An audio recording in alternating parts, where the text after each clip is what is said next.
All right.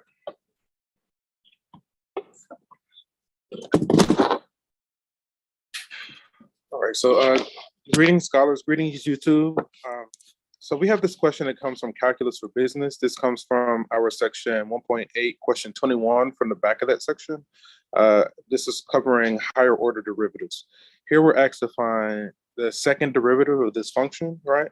So in other words, they're asking us to take the derivative twice, all right?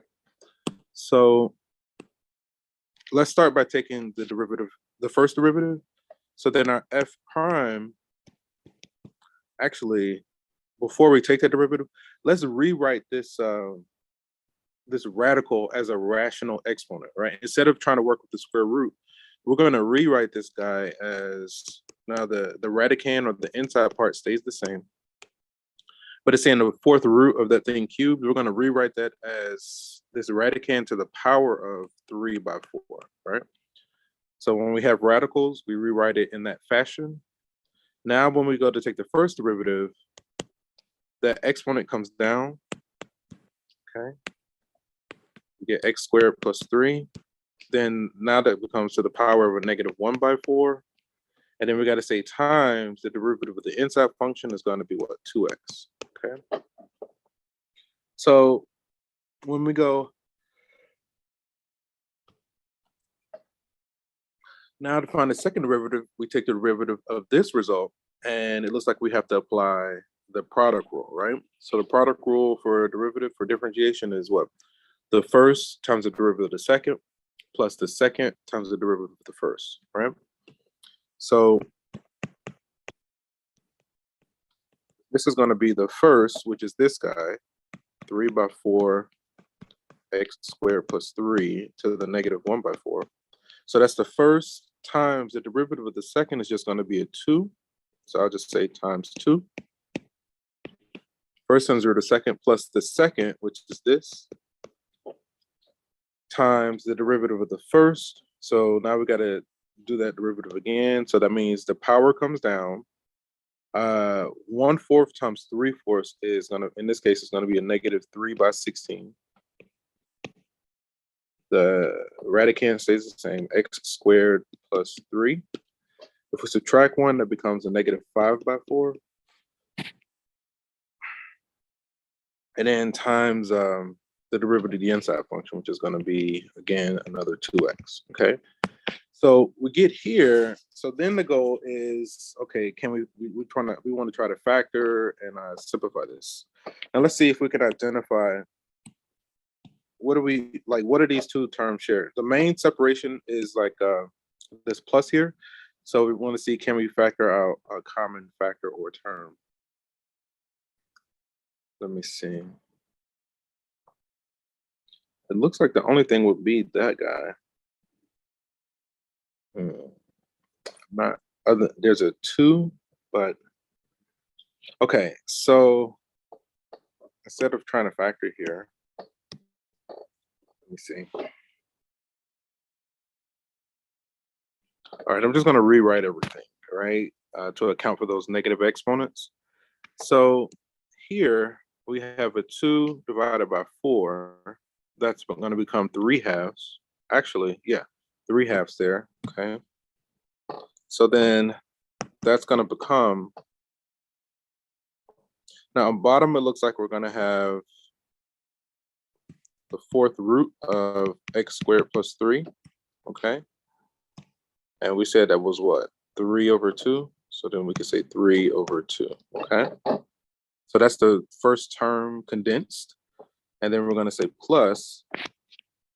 Now, again, it looks like on bottom we have this x squared plus 3. Let me see. That's going to be the fourth root. Let me try to clean that up a little bit. Fourth root. And that's to the power of 5. So I'm going to put it like this, power of 5. Okay. Let's see. We have, okay, I'm trying to keep track of it. We have 2 times 3 times 2. So it looks like 12. I guess before we multiply by the 3, we can say we have the 2 times the 2 is 4. 4 divided by 16 turns that 16 into a 4, right? Okay. So then we've accounted for this guy, and this guy. Again, that's going to become a 4. So then on bottom, it looks like we have a 4 here. And then on top, we still have that -3 and x times x. So it looks like it's a -3x squared, okay? So then it seems like these are the 2 main terms that we're adding. So long story short, we need to get a common denominator. On the left, we have the 4th root. Let me see.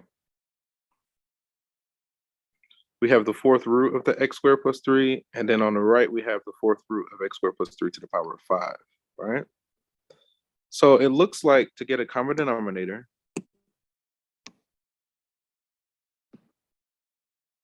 I'm going to multiply that first term by 1 in the form of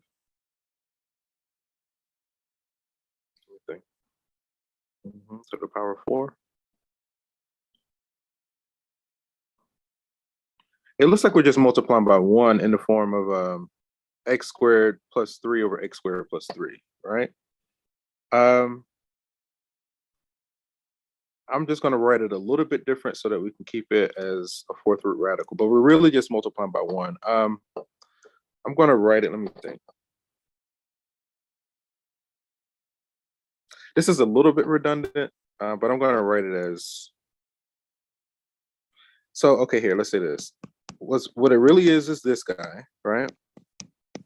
Right, because this will give us the effect that we want. Because really what I want to do is 4th root of x squared plus 3 to the power of 4. So it's really like you see here, right? On top, it stays as is. On bottom, that transforms the left guy so it has the same power as the guy on the right. And also, it looks like we need to multiply this by 2, right? So that we can get that 4, okay? So that way the 2 denominators can be the same.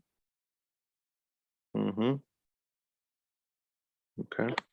So there's a little bit that I'm not showing, but again, my goal is I'm trying to get this guy to look the same as this guy. And so I am tempted to multiply by the 4th root of that radicand to the power 4, but that's, the way I have it written is really what that is. And then that'll allow us to have the common denominator, okay? So then with this, I think we're pretty much home free, right? So then we can distribute that 6. On top, we're going to have, let me see, that's going to be 6x squared plus 18 minus 3x squared. And then on bottom, looks like we have our desired, we got 4 times the 4th root of this x squared plus 3 to the power of 5, okay? And then one more, 6 minus 3, let's see, so we get 3x squared plus 18. Factor out of 3, but I don't think that helps anything. We have this 4 times the 4th root, x squared plus 3, power 5.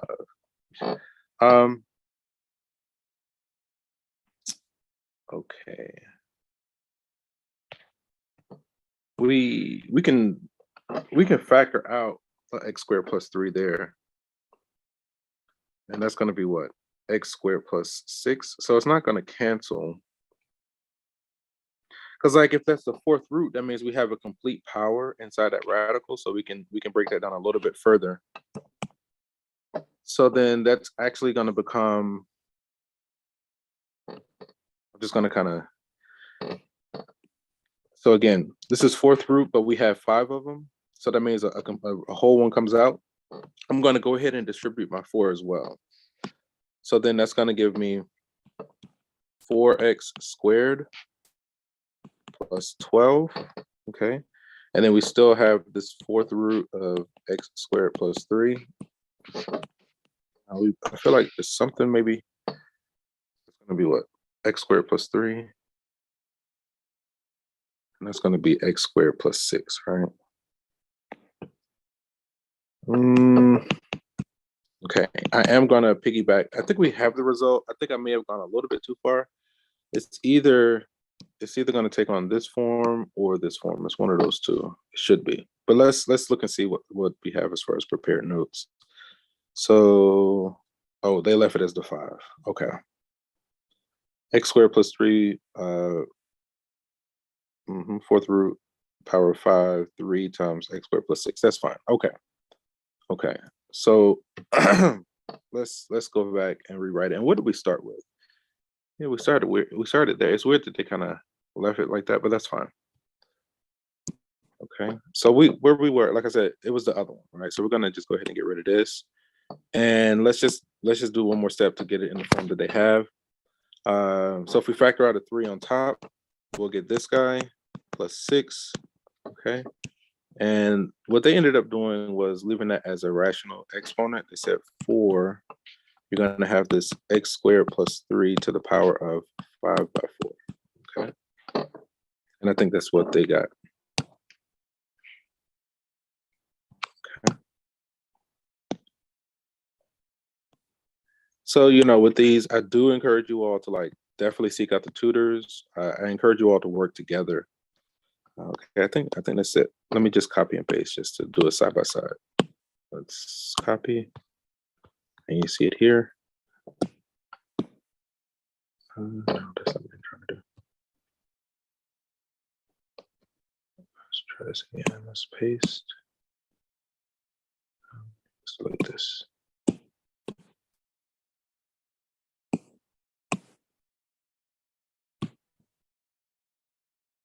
Okay. So yeah, with these 3x squared plus 6, 4, okay.